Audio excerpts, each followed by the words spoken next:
great to come see friends. It's April, and April is Jazz Appreciation Month. Thanks for tuning in to the Musician of the Month. First of all, I got to tell you about Jazz Appreciation Month. It was actually created to encourage people of all ages to participate in jazz. And you can do that by listening to jazz. There's an entire playlist right here on our YouTube channel.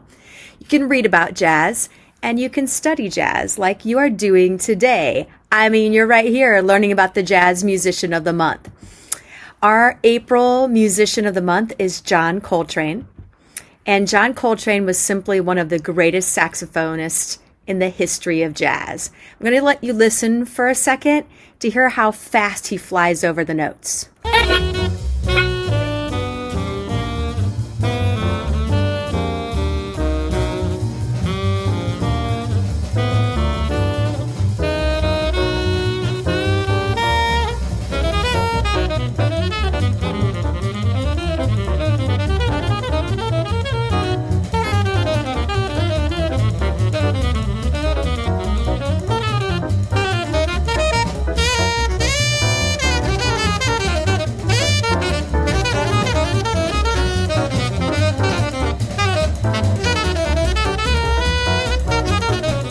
So let's get learning a little bit about John Coltrane. John William Coltrane was born on September 23rd, 1926 in North Carolina. John started playing the clarinet when he was only 12. He transitioned to alto saxophone the next year and continued to play saxophone throughout high school. Hard times fell on his family in 1939. John's father, grandmother, and aunt passed away. After graduating from high school, John Coltrane moved from High Point, North Carolina, to Philadelphia, Pennsylvania. On June 5, 1945, John saw Charlie Parker perform, and he was so impressed by the jazz legend that he began practicing nonstop. He enlisted in the Navy on August 6, 1945, the day the U.S. first atomic bomb was dropped on Japan. In the aftermath of World War II, Coltrane was stationed in Hawaii and played saxophone in a U.S. Navy band. A year later, he returned to Philadelphia and began playing tenor saxophone with area blues bands. Coltrane's friends simply called him Train, and over the years he played in bands and on albums with many of the greatest jazz legends. First off, he played with Dizzy Gillespie, and that's where he really became comfortable with jazz. By working with Miles Davis, he really got to learn how to express himself. Next one I want to hit is Thelonious Monk. That's the guy sitting at the piano.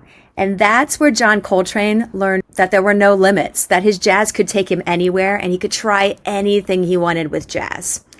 Eventually, John Coltrane started performing and recording with his own quartets. Through all of these transitions, Coltrane continued his habit of practicing insane amounts. He practiced at all hours of the day and night, driving his neighbors crazy. And it's even said that he sometimes fell asleep with an instrument in his hands. In 1963, he met his second wife, also a jazz musician, Alice. The couple had 3 sons, John Jr., Ravi, and Orrin. After years of endless touring and performing, his health began to fail. John Coltrane died of liver disease on July 17, 1967. He was 40 years old. Alice Coltrane, his wife, was a jazz pianist and harpist long before she met John Coltrane. She continued to perform until her death in 2007. One of their sons, Ravi Coltrane, is a professional saxophonist today. Like his dad, he started playing the clarinet as a kid and switched to the saxophone in high school. Ravi will turn 55 on August 6, 2020. So here's some stuff you need to know. Connect it back to what we know about instruments. The saxophone family is consisted of 4 or 5 instruments, actually. You likely have seen the alto saxophone if you've seen someone in the 5th or 6th grade band, but there are actually more instruments. The soprano plays the highest. The tenor sax plays lower notes, and then there's the bari or baritone sax that plays the lowest notes. John Coltrane played 3 of these saxophones from the family. You can hear him playing soprano saxophone on lots of recordings, alto saxophone, and listen close because he's really known for the tenor saxophone, so you'll find lots of recordings of that as well. He also played other instruments in the woodwind family. He played the flute, and we heard that he started on the clarinet as a kid. I think the flute is interesting because not only did he record some music on the flute, but that's the one he most often fell asleep playing. So enjoy listening to John Coltrane's music this month. There's an entire playlist. Go for it. But I gotta tell you, when you're listening, you're gonna hear some sounds that are kind of interesting and maybe new to you, and that's the chords. Look at this piece of music from Giant Steps. This is the part that I play when I try to play it on the piano since I don't play saxophone. But look at those chords stacked up on top of each other.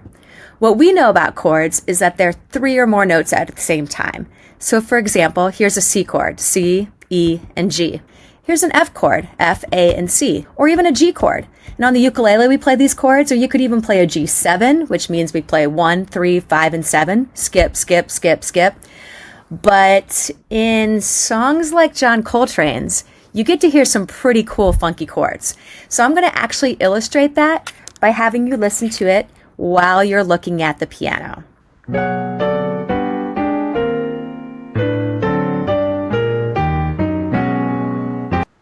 Check that out. I'm going to do it one more time just because I thought that was kind of interesting.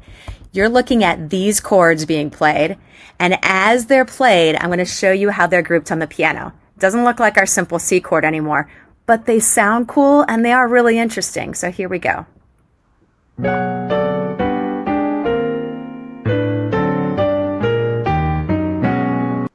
All right, that's just a start. The rest is up to you.